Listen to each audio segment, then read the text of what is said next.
So you're thinking about moving to Washington, D.C., and you want to know which neighborhood should I live in the city? Well, in this video, I'm going to go over 3 different neighborhoods. I'm going to be talking about the different amenities, the overall vibe of the neighborhood, amongst many other things, so you can see if any one of these 3 neighborhoods might be a good fit for you and your lifestyle. And we're going to get after it right now.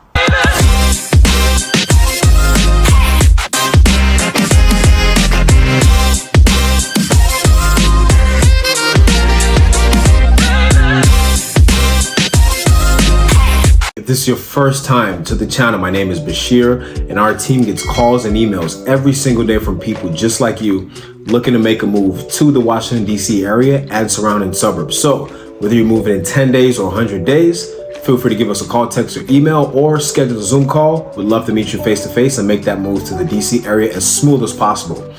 So I'm going to be talking about 3 neighborhoods, and these neighborhoods, they're in no particular order. So I'm not ranking them. This is just me talking about them randomly. The first neighborhood we're going to be talking about is the neighborhood of Woodridge.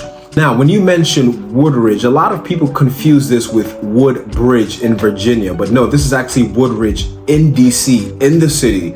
And this neighborhood, it has a lot of single family homes on huge lots. So if you know anything about DC, if you have family here, or if you visited, you know that majority of the homes in DC are actually row houses, right? So homes that you share walls with other people. But in Woodridge, it's a different story because they have these huge homes that sit on huge lots.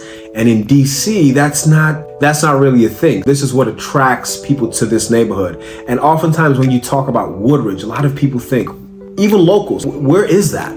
Never heard about that neighborhood before. It's located in the northeast quadrant of the city, and it shares a border with Maryland.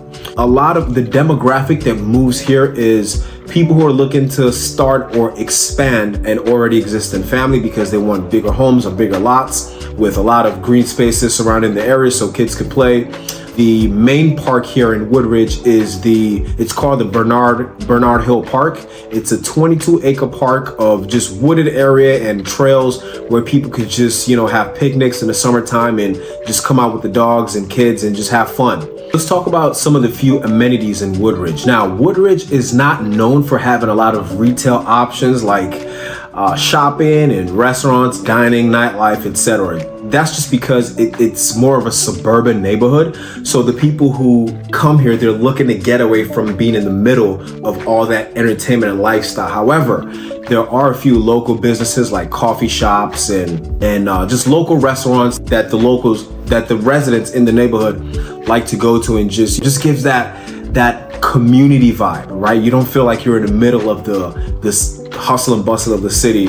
Zeke's Coffee, the popular His and Hers restaurant off Rhode Island Avenue, and there's also close accessibility to the metro. The metro that serves this neighborhood is the Rhode Island Avenue Metro, or the Fort Totten Metro, just a few blocks away.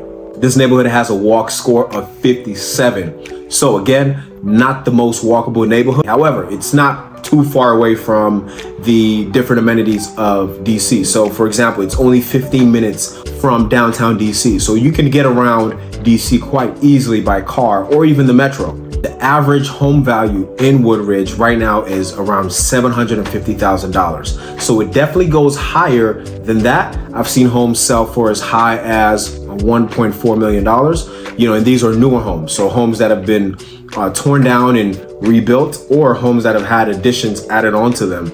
And also, you could also find options for lower than $750,000. Once you start going in that $500,000 range in this neighborhood, you're going to be seeing a lot of fixer-uppers. So if you wanted a home that was move-in ready, you're going to be looking to start right at around $720,000 for a fully renovated home that you could move into today. If you have school-age children, Woodridge is home to an international elementary and middle charter school that features an international baccalaureate program.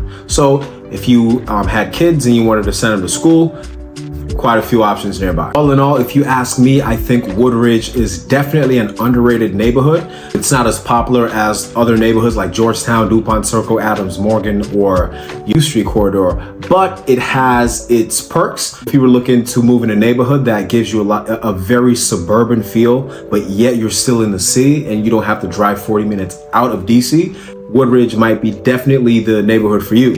So let's move on to neighborhood number 2. And neighborhood number 2 is Adams Morgan. So when we talk about Adams Morgan, the first thing that comes to mind, at least for me, is diversity. Adams Morgan has a very rich cultural scene, and it also has a lot of diversity when it comes to local businesses and restaurants, pubs, stuff like that. I mean, if you wanted to go out on a night out to eat and you wanted a huge variety on the same street, on the 18th Street corridor, that's the main corridor in Adams Morgan, you can basically find anything from Nigerian to Ethiopian, Middle Eastern food, Latin, Mexican, Irish. I mean, and the list goes on. Adams Morgan, it's located in the northwest quadrant of Washington, D.C. And it's known for, like I said, its rich cultural scene, diverse background, and also it's the architecture of the homes that are in the neighborhood. The average home price in Adams Morgan is right around $607,000, and this is a mix of condos, co-ops, row homes as well. So you combine all that together, you get an average of $607,000. In a lot of instances, the row homes in Adams Morgan, they definitely go higher. Probably, I've seen homes in Adams Morgan sell for as high as $2.3, $4, $5 million. So it really depends on what kind of home you're getting. If you wanted cheaper options, you can definitely look at 1 and 2 bedroom condos that are going to be in that $400,000 to $700,000 range. As you probably already guessed, Adams Morgan, it's a very walkable neighborhood with a walk score of 96. So you can literally come out your front door and you can walk to everything. Groceries, nightlife, shopping, whatever you wanted in Adams Morgan, you can basically walk out your front door and everything is right there. A lot of young professionals they're attracted to this neighborhood just because of that city vibe that it gives. And it also borders many different neighborhoods like Mount Pleasant and the U Street corridor and also DuPont Circle. So it's a small little neighborhood that borders 3 or 4 different neighborhoods, and things could get quite pricey. So if you were looking to rent in Adams Morgan and not purchase at this time, the average rent in Adams Morgan is right around $2,500 for a 1-bedroom apartment. So, it's on the pricier side of things, but I guess that's what you get for the different amenities that the neighborhood has to offer. Let's talk about the third and final neighborhood, which is Brookland in the northeastern quadrant of Washington, D.C. And now Brookland actually borders the first neighborhood we talked about, which is Woodridge. And Brookland is just known for its tree-lined streets, a strong sense of community, and a mix of different architectural styles with the homes in the neighborhood. So it offers both a blend of residential, cultural, and educational attractions. Now, Brookland is home to a very prominent university, which is Catholic University. Catholic University was actually ranked number 289 out of 500 universities on the Forbes list for 2023. Other amenities include the Monroe Street Market, which is a mixed-use development right along Monroe Street. It includes different shops, restaurants, apartments, and it just makes it a central hub for dining and entertainment in the neighborhood.